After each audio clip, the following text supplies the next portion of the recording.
take a step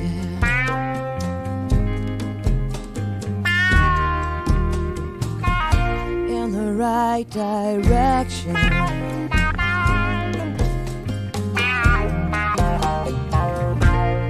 Gonna take a step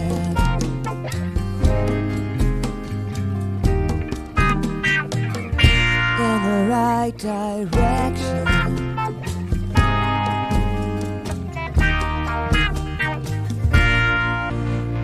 Oh, give me a reason why I should fly away. Give me a reason why I shouldn't feel this way. Give me a reason why. Oh, give me a reason why.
Will you? Probably not. You'll edit this bit out, won't you? Us mucking about in the beginning. Well, Yvette, here we are again. Where are we? We are at Jindivik. We're at Laurie Collins' Red Tree Gallery, and this exhibition is called Mum and Me. Mum and Me. Mm-hmm. Now, tell us about your mum.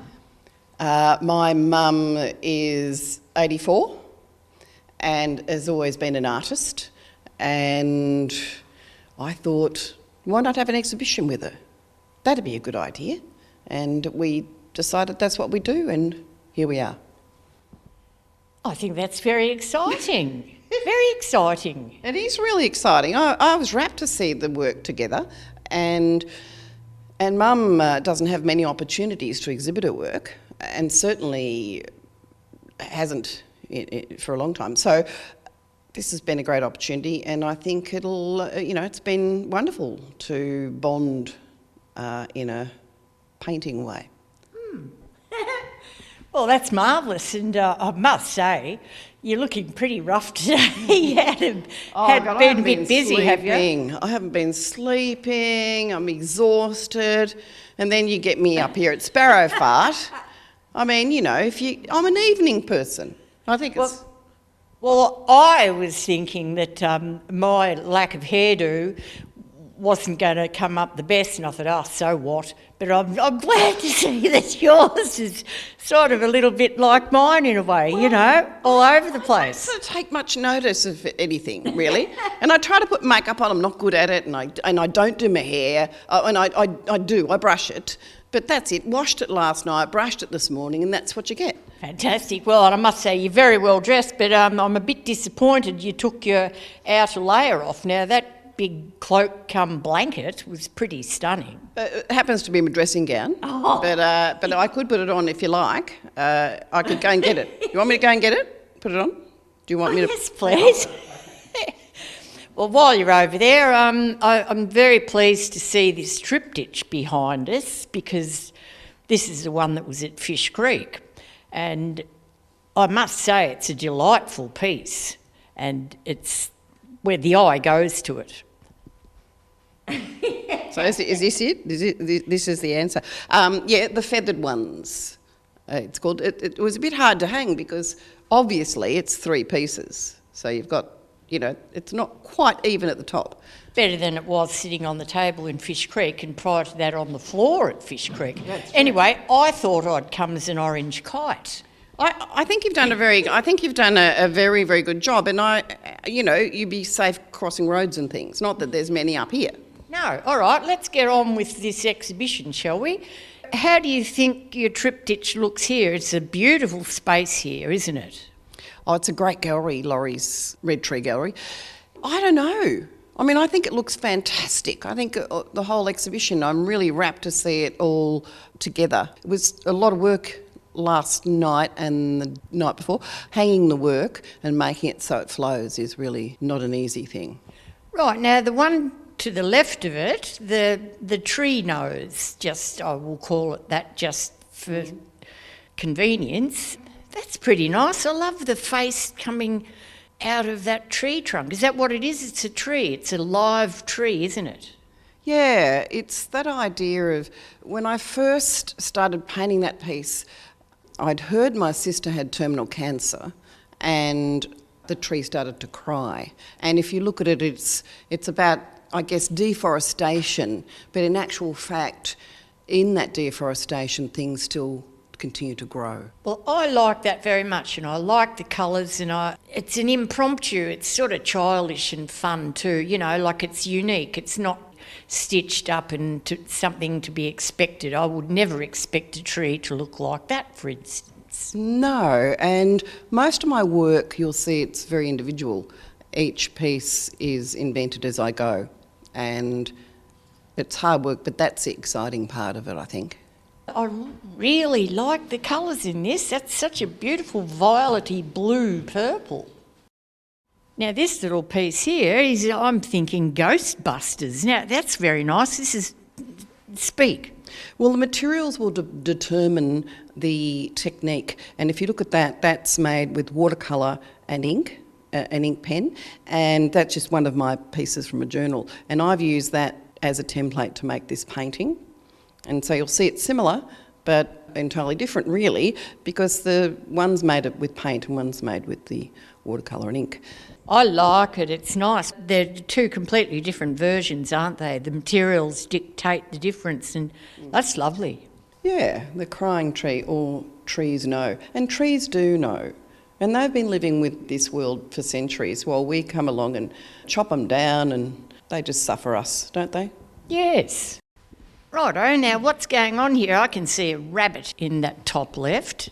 This piece was developed from a drawing that I had in one of my journals, and it is really sort of emojis or things that I've watched on television, and I put them all together.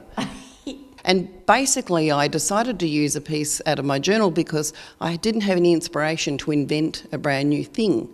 That's not the same as the journal piece, but it certainly gave me the inspiration to do that.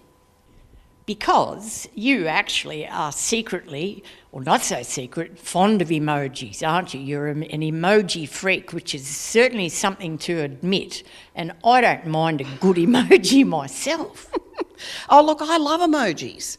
I think they explain so much. There's never enough, really. And I think if we could just speak in emojis, like a... rather than words. Don't you think that would work? That would work really much better. And if anyone gives you the pip, you can just sort of go, So it's a bit like that. Yeah, why wouldn't you? You love emojis, surely. Well, I do. I get very excited when I find a new, unusual one. Yeah, big one. Oh, yeah, they're great fun. What about GIFs? Do you like GIFs? Not if they're Donald Trump.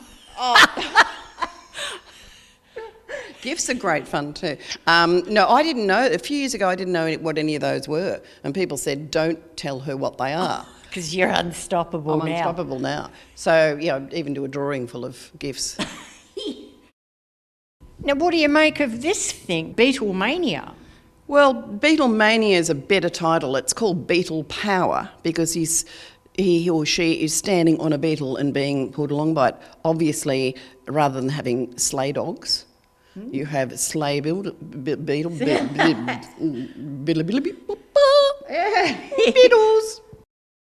The beetle power. Why is he standing on a beetle?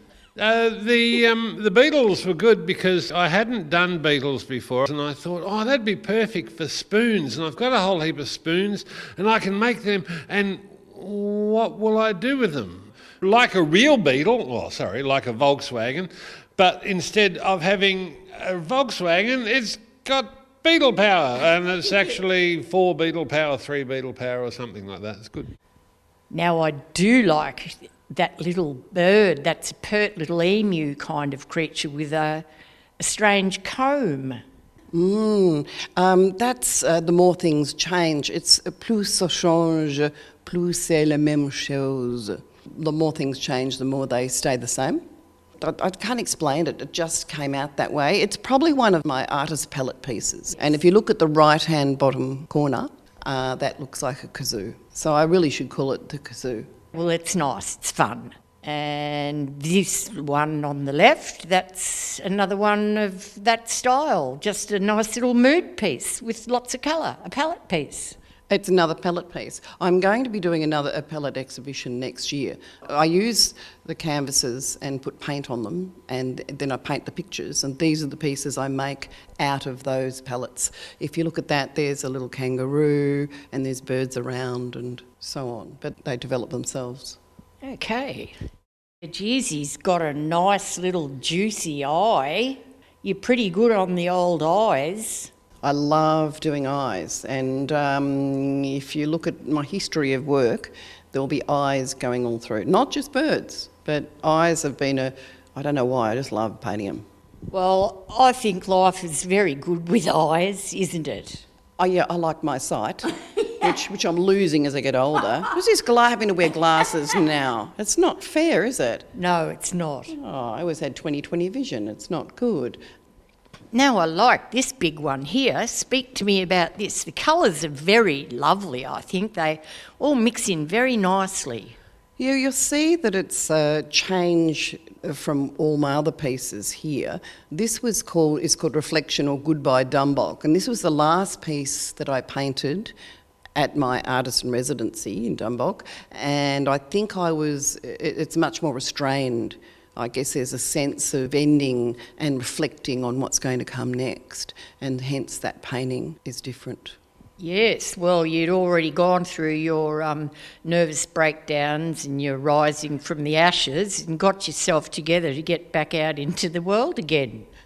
Yeah, yep, that's about sums it up in a bow. Yeah. I like all these colours. They're beautiful colours and lovely shapes. And actually, that big one with all into the squares, that's an absolute little ripper, actually. Tell me about that. Well, these pieces were from last year, and they were locked down, so I don't think anyone saw them. I was doing a lot of block work. Most of my art was in block form.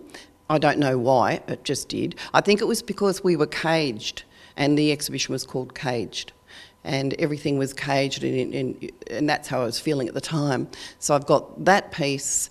Boxed Metaphors is the one on the right, and the little piece is called Boxed, and that was exactly the same.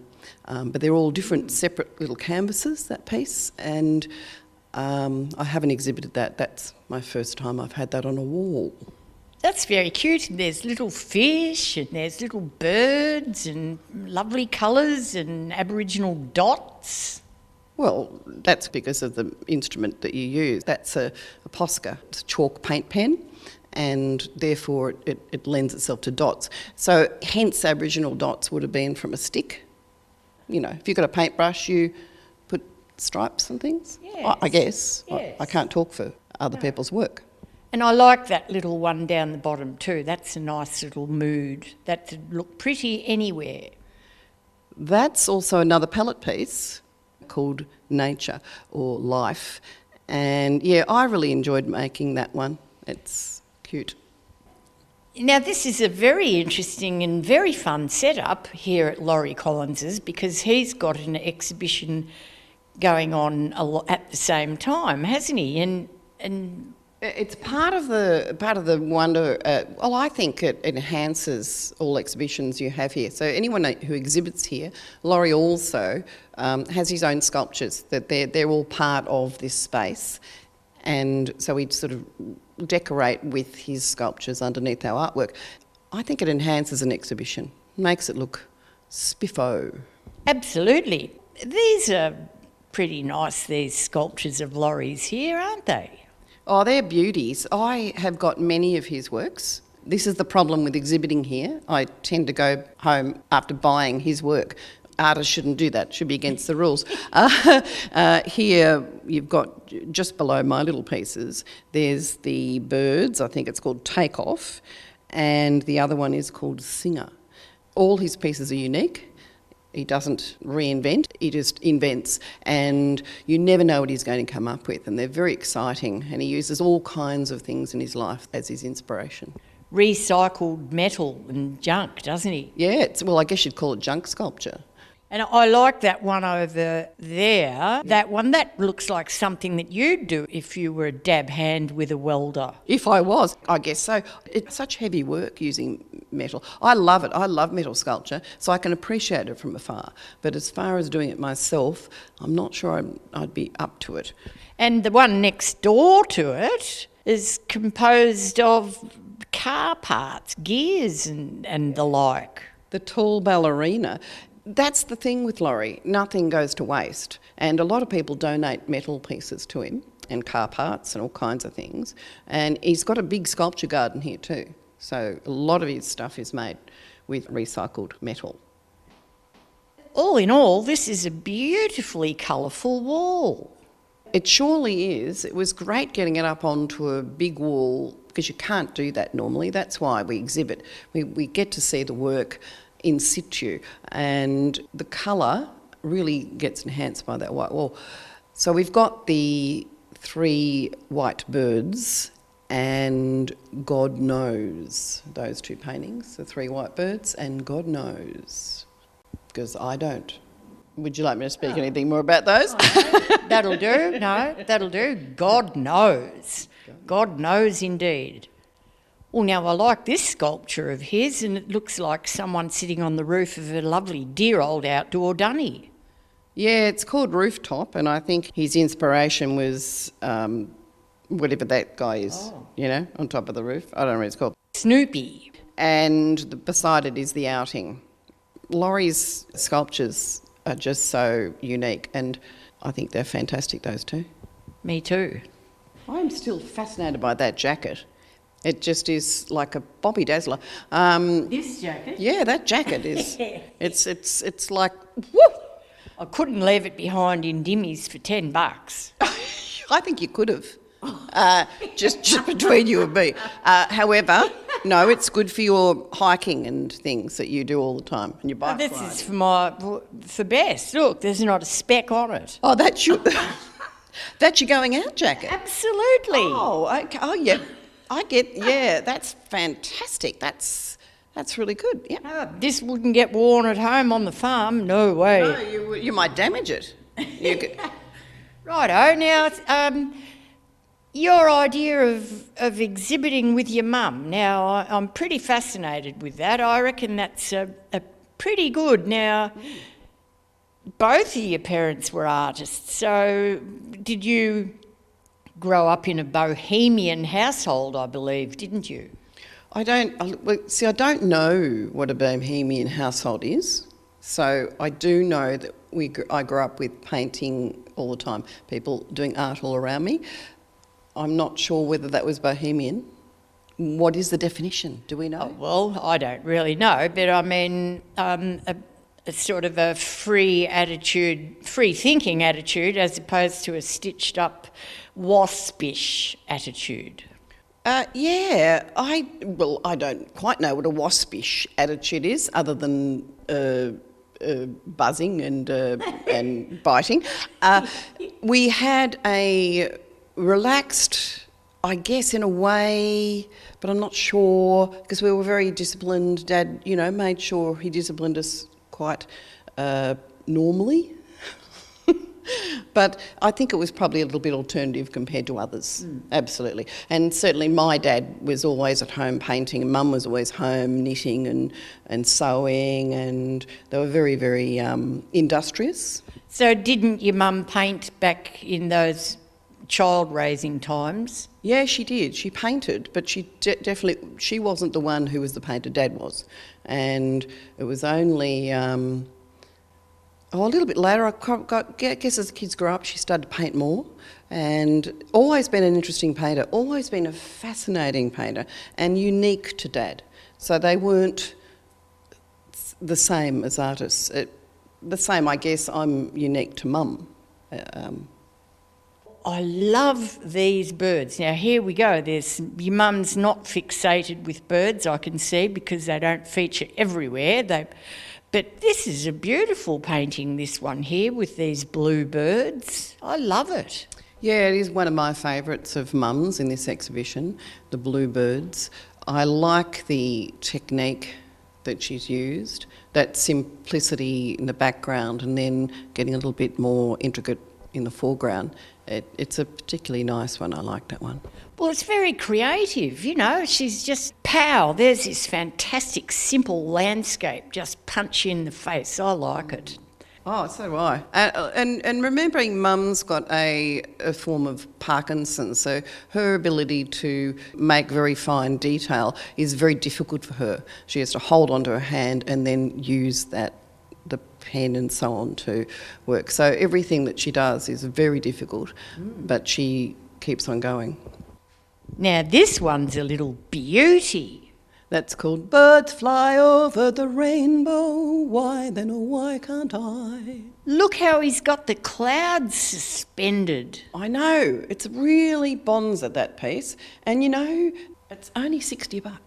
Oh, geez. No, $60, the Kookaburra. Some of these are going home with me. You're very tall, Laurie Collins. No, I'm normal size. Most other people are relatively small. I can't understand quite why. It was National Hobbit Day yesterday, but I'm not quite sure what that's. Yeah, I'm more the opposite end of it, I guess. Yes. Okay. Well, I'm really enjoying your art pieces around the walls here. I'm really enjoying some of them, and you've certainly got a most interesting way of looking at life. I like ideas. I like things that inspire me to come up with something different, and there are so many ideas out there where they just keep coming through. I mean, I look at Instagram, I look in magazines. There's all this stuff there, and whether they be for big pieces outside or whether they be for the little pieces in here or even the birds and dogs and stuff. And then there's orders. People give me orders and stuff. And my daughter. Now, this is a portrait of you. It looks like one of Charles Blackman's schoolgirls falling through the sky. It really does remind me of Charles Blackman, absolutely. Mum was around in that era. She hung out with Boyd and so on, and with her brother, Colin Garland, who's a very well-known artist. And so Mum's, some of her work, you can quite easily see those influences. This piece is actually my sister who died, my older sister. Well, it's beautiful. I like it. Yes, of course, I see. Your uncle, what's his name? Colin Garland. Colin Garland. He was an artist in Jamaica mostly, but he was certainly in Australia first. This is your mum's brother? Yes, my maternal uncle. And he was very well known in Jamaica. And also he was a professor of art and worked in theatre and puppetry and theatre design and as an actor. Quite a fascinating fellow. Well, and you yourself have taken all those things up, and you didn't even know about him, did you? You didn't even know you had a famous, really creative, spooky, weird uncle, did you? Spooky and weird, he probably was. I didn't know, no, I'd never met him. I knew I had an uncle, but I had no idea he did all of that. I knew he was an artist, but that's about all I really knew. So I'm really, really cheesed off I didn't meet him when he was alive, but I do feel his presence in myself. I think, whoa, now I see why I've been interested in all this stuff. Because you've been a puppeteer as well, haven't you? Yeah. Made puppets and all? Absolutely, created and designed and was a puppeteer and toured theatre and made set designs and all of that. So really had no idea I had an uncle did the same. Did you ever put on a Punch and Judy show? Well, I don't know if I had any Punch and Judy shows, but I definitely put on slapstick. Of course, that's slapstick. Punch and Judy is slapstick. But definitely influenced by Punch and Judy. Definitely influenced by all of that as we were growing up. If you think about Lamb Chop, the little puppet, the little hand puppet, and you think about, Mr. Squiggle as a puppet, all of those puppets all influenced me when I was making puppets, for sure. Now, I want to come back to this painting of your sister and art, doing art as a way of dealing with grief. I've lost my little brother and you've lost a sister and your mum's lost her daughter. What do you think about art as a way of handling grief and emotions? I think it's one of the most important things. If you're an artist, I sometimes feel sorry for people who can't express themselves in art, and I do it in my poetry, of course, and my visual art. It's an outpouring. You can outpour your grief, your joy, and also it's meditative. So you're in the middle of this, making this piece of art, and you're away from everything else. You're really focused in on that. And even though it might be a sad subject, and if you look at this piece, it's actually quite peaceful. There's a beauty in this piece. Most definitely. The colours are soft. Everything's soft about it. Even the mountains, the dark purple mountains, they could be ominous, but they're not. No, they're not. It's a lovely, tranquil piece. And Mum's pieces, all in all, are a joy to look at. You don't feel that there's too much heavy weight in them. Hanging this exhibition was just fantastic. I'm so happy that I chose to do it. Well, I thought so too, and when I walked in and you look straight at this end wall of your mother's, and it's just so vibrant and vital and colourful and very startling. They're all quite different. Yeah, they really are. They really are different, and I'm sure Mum's painted them at different times in her life, and I just went into her art room and grabbed all of her best paintings that I could see, and I said to Mum, right, what are we going to call these? And we worked out what prices and what to call them and put strings on them. They weren't ready to hang, but they were finished as paintings. So hence the reason why they're different, because they have been painted at different times. My mum, Yvonne Garland, is definitely an under-recognised artist, and I'm not going to say female artist, she's just an under-recognised artist.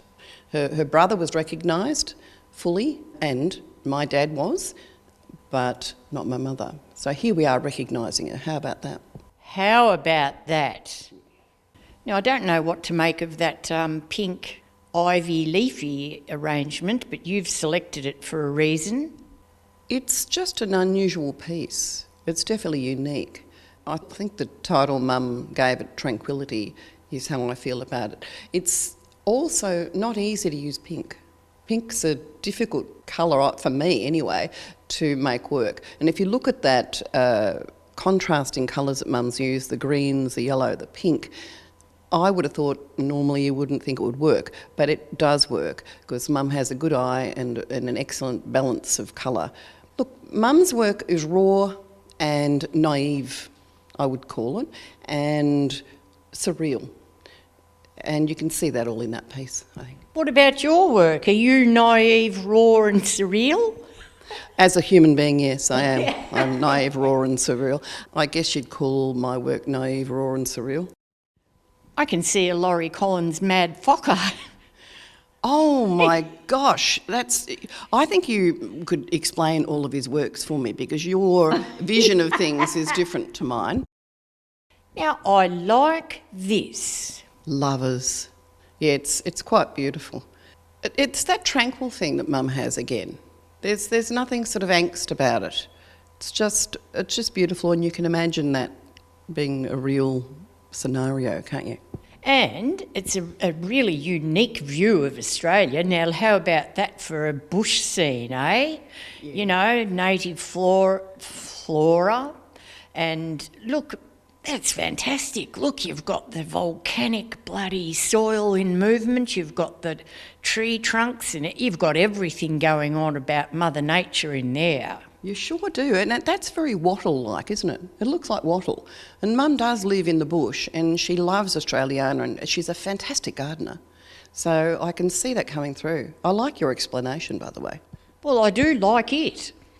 And I like the way those trunks, you've got a glimmer of blue sky through there. I reckon that's super nice. I'm missing the orange fluoro. The teddy bear look is really becoming and suits your microphone. Well, it's not the teddy bear look. I'm sorry to disappoint you. It's the hybrid marsupial idea. Yeah. And once again, it's a $10. I love it. No, I really Once again, it's a $10 wonder. If you're ever giving it away, I'll take it up. I love that. So it's a cross between a koala, a spiny anteater and a wombat. Oh, well, of course it is. Well, now, you were part of a big family. Yeah, I was one of 10. My mother One of 10? Yeah, I know, it's hard to believe. And Mum had 9 of those 10. Dad had another child. So Mum had 9 and she was very busy all the time. Just totally busy all the time. We didn't have all that much money living on an artist's wage. And Mum was basically a bit of a slave, I'd say. Well, you grew up in about the same era as me, didn't you? You wouldn't have had too many mod cons. No, didn't have to wash by hand. Had a washing machine and a stove and all of that, and running water and a flushing toilet. We had all that. But we lived in a small house in the end, but we moved around a lot, so it was a lot of different houses. But Mum was industrious and she could pull apart clothing and make smaller clothing or bigger, whatever. There was a time in the city where she had to pull apart clothing and use the cotton she'd pulled out of that to re-sew. Whoa. Pretty amazing, eh? And she could make anything out of anything. And I didn't understand that when your mum makes your clothing, it's bespoke clothing for you. That's the word, I think, bespoke. And handmade just for you. And I used to go, I really just want clothes off the rack in the shop. I just want the clothes off the rack. And now I want bespoke clothing. I had undies made out of flower bags. I was the only girl in Strzelecki Primary School who didn't have shop-bought undies. I reckon that's a bit rough. It'd be not only rough, it'd be rough on your skin, wouldn't it? No, the soft calico, washed over and over again. But actually, I wouldn't mind a pair of them now. They had printing across the bum and all. I bet you didn't appreciate them when you had them, though. No. I wouldn't. No, I wanted the modern ones. Yeah, and when you're a teenager, you don't want the stuff your parents... you want the stuff everyone else is wearing. I wanted a Miller shirt and Lee jeans and stuff like that. I wanted the things other people wore. Was your household full of laughter? How did your mum and dad get on? Was it a jolly family life? I reckon it was jolly. They sang. They always sang. Both of them, really good voices. Dad would sing all kinds of musicals and he was into classical music, so we'd always have classical music going. But it was really disciplined with the television. We had a little tiny rank arena and we were only allowed to watch it when Dad said we could, after 5 o'clock, but he had to watch his programs. We couldn't watch the $6 Million Man or any of those things. It had to be classy stuff.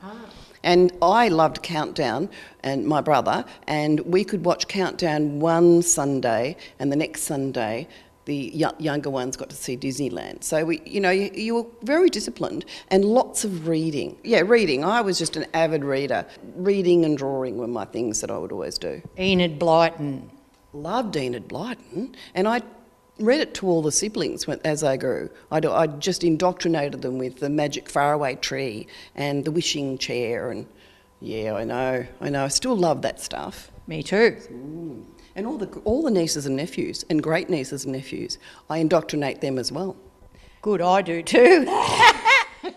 Well, this one has a whole other mood to it again. The variety is fantastic, and I actually love this. And look at those bloody boulders in the foreground. What a great representation of the earth. Fabulous colours. I reckon this is splendid. Look at those bottle brush. Yeah, it is just wonderful, isn't it? Mum and Dad both... totally unique artworks. They don't repeat the same thing over and over again. This is another unique, naive piece and very Australiana. You can see that she lives here. The bottle brush, it's very similar to her garden. great use of colour and just so bold. Yeah, absolutely. It's a beauty. Talking about bold, that's a fairly bold bird down there. That's a kookaburra, and if you look to the right, there's an echidna and a teapot, which looks a little bit like a bee home. They're pretty good little triptych going on there. Aren't they beauties? I love Laurie's stuff. I particularly do like that bird. I think it's a beauty. Well, now, what about this house of cards next to it, this Addams Family Strange house or tower? What is it? It's called Lighthouse, and that's what it is. You can see it's a lighthouse. It's high up, and that would be you put a candle, I guess, in the top, would you? It's pretty good, isn't it? These are a little bit in the vein of the last one, but these are just spectacular. I reckon. I love her approach. Yeah, I think The bush, she does such a good job with the bush. it's fantastic, and it's very inspiring, isn't it? And it's very Australiana, very out in the nature. Mum finds it hard. She can't get around very well, so she doesn't get out as much as you'd think, considering this artwork. And obviously this is the thing that is inside her, that wilderness and the freedom and that sense of release. And I get that in all of these works. In actual fact, Mum's life is quite restricted, but you wouldn't see that. You wouldn't think that in these works. No, because they're really cut loose and free. This one here, look how cut loose and free that is. All the beautiful foliages. You've got those puffy little wattle blossoms or maybe little hakea blossoms, but the bush has got like spiky leafed, like so many of the native bushes are, like the spiky hakea leaves or the crinkly, spiky, dry Banksia spinosa or something. Bottle brush leaves and stuff. I love that one. Yeah, it's fabulous. It's got texture and it's got movement. And if you look at the striking blue from behind, the sky with the white branches and the leaves, that's what's beautiful about creating a piece uniquely each time. Paperbark trunk. It's a paperbark trunk. That's right. Yeah. Well, what about these red birds? What are they? Well, I don't know. I mean, there's never an explanation, is there? No, the forest, she's called this one. Yeah, the forest. It's just birds flying around in the forest. It's a very beautiful forest. It could be an Aussie Enid Blyton forest, couldn't it? As we have worked out, we both love Enid Blyton, so of course we're going to see Enid Blyton. And we love the magic faraway tree, so... We do. This yellow one over there, that's in the same vein too.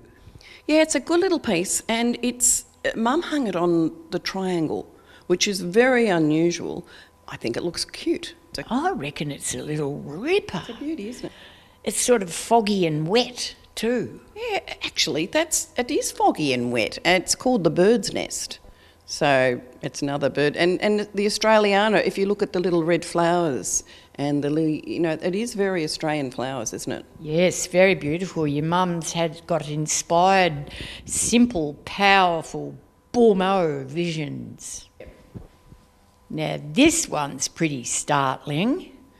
It's one of my favourites, the scarlet lily. I love it. I love the fact that Mum's used white in the background. I would never think to do that myself. And it's highlighted those beautiful scarlet lilies. I think it's inspired me to want to do some more nature painting, I tell you. For sure, it's a beauty. Well, if I was a painter, I'd be inspired. I feel like rushing home and painting up a bush storm myself. Yeah, absolutely. Well, these are very beautiful colours in this. Yeah, they're very subtle, aren't they? It's a different sort of colour palette to her other pieces, I can see. And it almost looks like she has pasted fine tissue paper in layers, but it's actually not so. It is just paint. She has that little theme, so that little curly white bloody worms wriggling through there that are in a few others. I wonder what's to go there. It's a very nice effect. It's a nice effect, and I don't know what it is. When you're doing a painting, you just seem to think, oh, it needs something, and then you find whatever it is it needs. And she's found that needed that. She hasn't put flowers per se. It's just been little dots. It's quite lovely. Beautifully balanced. Kneeling girl. Kneeling girl, it's called reading. So it's a girl reading. And beside that is Yvette's boxes. Because when I exhibited here last, in my cage series, everything was boxed. Laurie was influenced by that and did a few boxes that he...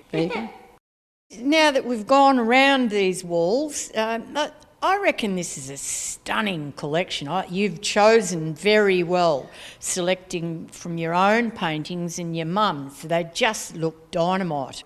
Fresh and gorgeous and lush and appreciative, just...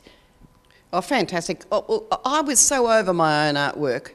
I know, I was hanging Mum's work and going, oh no, I'm feeling completely dismayed about my own stuff now. Isn't that weird? I probably shouldn't admit that, actually. I should tell everyone how wonderful my artwork is. I think my artwork is very wonderful, but it was lovely, beautiful to be able to experience Mum's work again on the wall and not just sitting in her art room where it's just stagnating and not doing anything. Well, she is older than you and she's been stalking the planet for longer than you, so, you know, she's allowed to have some paintings that are better than you might be able to do. Look, that is an absolute statement that you could make, which would be wrong. How dare you? However, no, I wanted other people to love her work too and see it as it needed to be seen in an exhibition and in a gallery space. It makes a piece stand out, and you know, people can appreciate it for what it is. I think that is my favourite thing here. Yes, well, exactly, and now we hark back. We mentioned the early Heidelbergs, you know, the Bert Tuckers and the Charles Blackmans and all of that mob, and the women were always unrecognised, like Joy Hester. You know, she painted on the butcher's paper while all the blokes were given the good gear, you know, and the women have always been unrecognised, and I reckon good on you for blowing your mum's trumpet and, you know, good work. Yeah, and I love Joy Hester, by the way. I think her trumpet needs to be blown from afar, and it's wonderful to be exhibiting with her and that sense of togetherness and that feeling of oneness that I feel being in the middle of this. It feels wonderful. Beautiful, and let's not forget her name. It's not just Mum, it's Yvonne Garland. Yvonne Garland. And Yvette Stubb at... Oh, that's right, Jindivik, at the Red Tree Gallery in Jindivik. Come along. At Laurie Collins's place. At Laurie Collins's place. I think we've covered all angles. Now, my name's Christine Webb. Hello, Christine Webb, and goodbye, Christine Webb. Yeah, goodbye, Yvette Stubbs. Oh, and goodbye to me too. Thank you. Thank you. And thank you. And thank you. And no thank you. And thank you. I don't know why I do this, because you have the control over everything.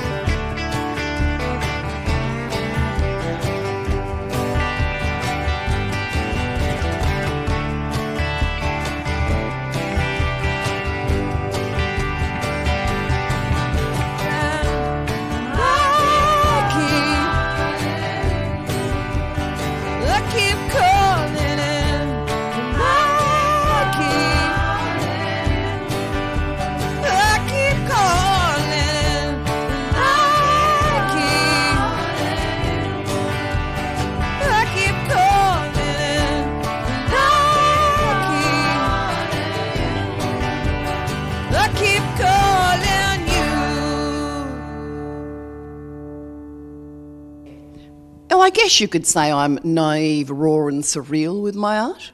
I guess you could say that.